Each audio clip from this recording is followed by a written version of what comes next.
show you how easy to set up the Nextcloud in a few minutes.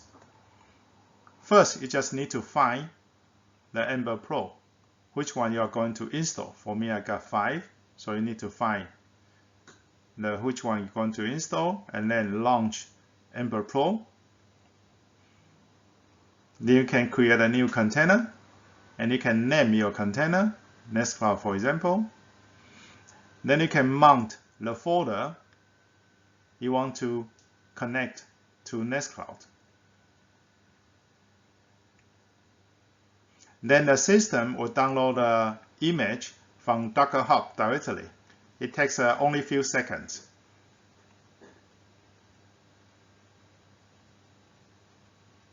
When it's downloaded, then you can see the system is creating the image for Nextcloud.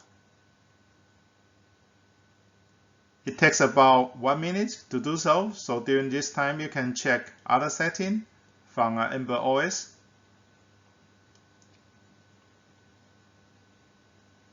You can see the local IP is already appointed, but it takes about 30 seconds to complete the procedures.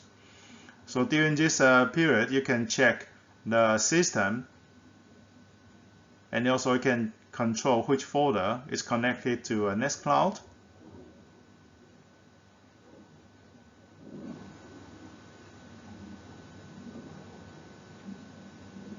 Then you can see the local IP is ready. Click, then you can see Nextcloud on your local network is ready to use.